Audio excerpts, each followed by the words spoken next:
जगह उसी के पोस्टर लगे हैं। गांव वाले भी सिर्फ उसी के बारे में बात कर रहे हैं जी। पुलिस का भी कहना है कि जब तक नागेश्वर राव सरेंडर नहीं करेगा वो आप लोगों को छोड़ेंगे नहीं। तो कौन है ये जो उसको पकड़ेगा 10,000 रुपए इनाम देंगे? कोई राक्षस है क्या? टाइगर ने जेल से फरार होने के बाद यहाँ के एमएलए के भाई को मार डाला। तब से यहाँ की पुलिस उसे ढूंढ रही है और जब तक वो नहीं मिलेगा हमें बंदी बनाकर रखा है। लेकिन टाइगर विलन नहीं, हीरो है। मतलब पुलिस जो कह रही है वो सच नहीं है?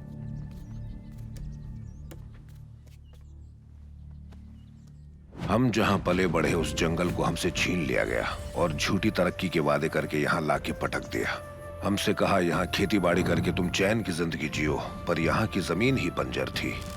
मजबूरन हमें शिकार का पेशा चुनना पड़ा। मजदूर बनना भी चाहा तो हम पे चोर का कलंक लगा के भगा दिया गया।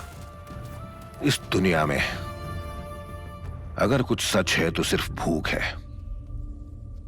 2 वक्त की रोटी के लिए यहां सिर्फ मेहनत नहीं लगती, बल्कि अपनी जान दांव पे लगती है।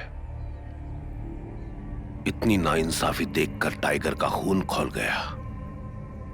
जब वो सिर्फ 18 साल का था, अपराध चाहे कहीं भी हो, पुलिस मुजरिम बनाकर सिर्फ स्टुअर्टपुरम के लोगों को उठाकर ले जाती थी। हमें अपराधी बनने के पैसे मिला करते थे, लेकिन नीलामी उल्टी लगती थी। गुंटूर रेलवे स्टेशन पर जेवर की चोरी का इल्जाम कौन लेगा? सबसे कम बोली कौन लगाएगा? शुरू करो। 100 रुपए साहब। 80 रुपए साहब। 60 रुपए साहब। 5,000 के जेवर की चोरी हुई थी। ऊपर से नीचे तक सबको अपना हिस्सा मिल गया था और उस इल्जाम की सजा काटने के लिए स्टुअर्टपुरम के लोगों को सिर्फ 60 रुपए मिले। चोरी के लिए ज्यादा से ज्यादा 6 महीने की सजा लग सकती है, और इतनी सी सजा के लिए 60 रुपए मांग रहे हैं। कुछ ज्यादा ही लालची हो गए चिरकुट। डाल उसको गाड़ी में।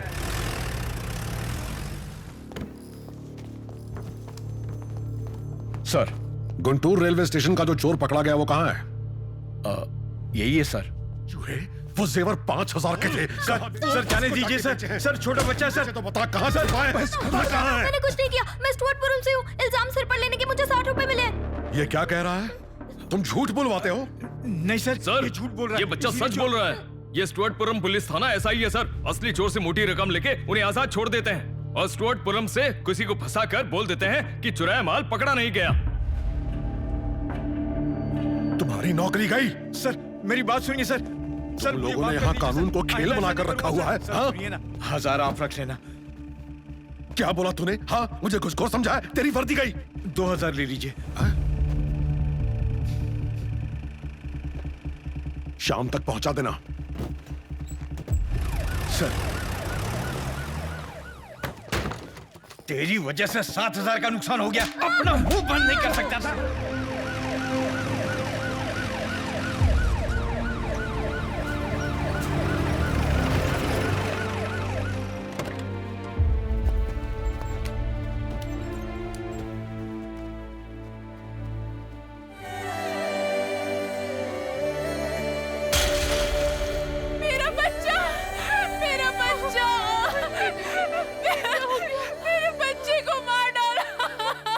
दो डंडे खाते ही पोपट की तरह बोलने लगा।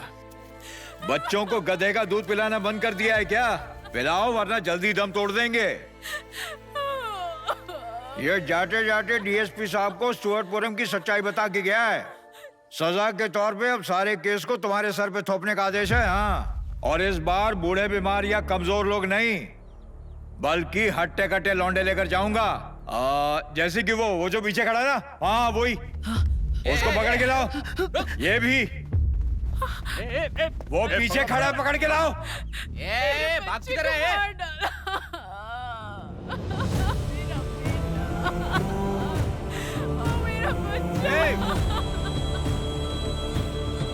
रुक, कहाँ भागता है? रुक। सब मैंने कुछ ना आगे देखना, मेरे बच्चे को मार डाला इन्होंने। अंबेडकर जी ने पढ़ाई से सबका भविष्य बदला था। मैं भी हमारा भविष्य बदलूंगा। छोड़ दो, सब छोड़ दो।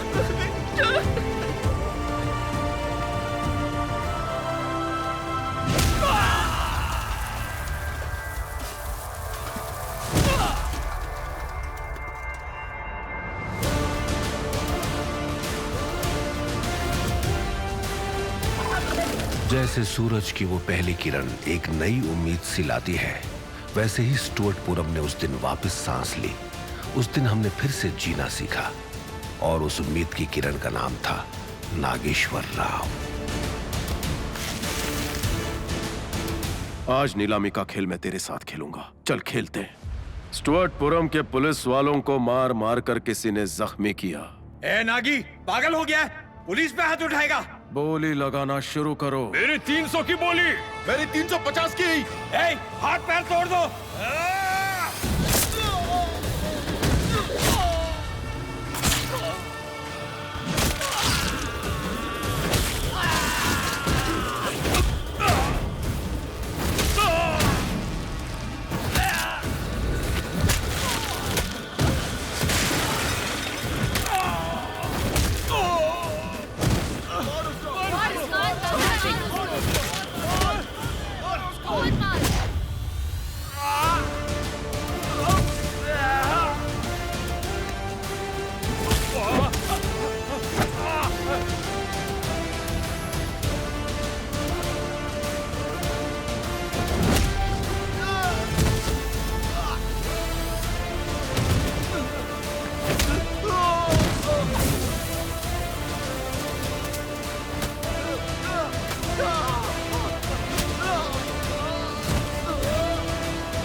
पुलिस से पंगा मत ले। तू जानता नहीं मैं क्या कर सकता हूँ। तू बचेगा नहीं। मार उसे नागी, जान से मार दे।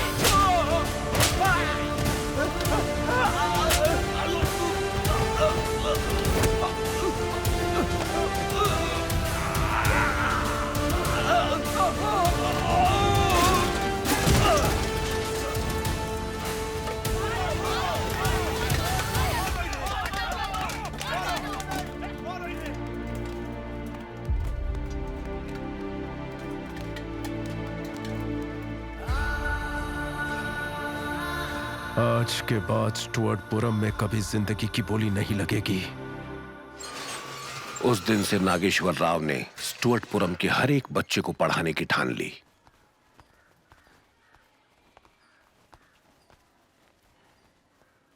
इसे तो जानते ही होंगे, पढ़ने लिखने के लिए लोग फीस चुकाते हैं, पर एक सेकंड बिना घबराए ये पढ़ने के लिए मौत से टकराया। इसे रख लिया तो सब समझेंगे कि चोरी के पेशे को हम बढ़ावा दे रहे हैं।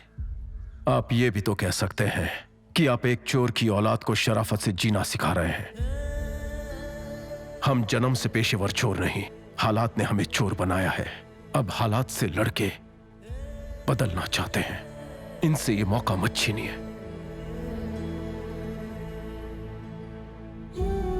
सुधार के लिए किताबों के साथ सेहत भी चाहिए। इन्हें खाना पीना कौन देगा? वो सब मुझ पर छोड़ दीजिए। ये कभी भूखे नहीं सोएंगे।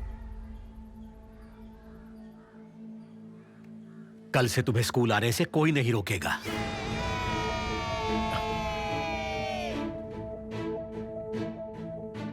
तुम्हारी थाली में जो अनाज है वो भी नागी की मेहरबानी है। सरकार बाढ़ पीड़ितों के लिए मद्रास अनाज भेज रही थी। ट्रेन में सारा अनाज था, लेकिन वो अनाज कुछ एमएलए और ठेकेदार मिलकर आपस में ही बांट लेते।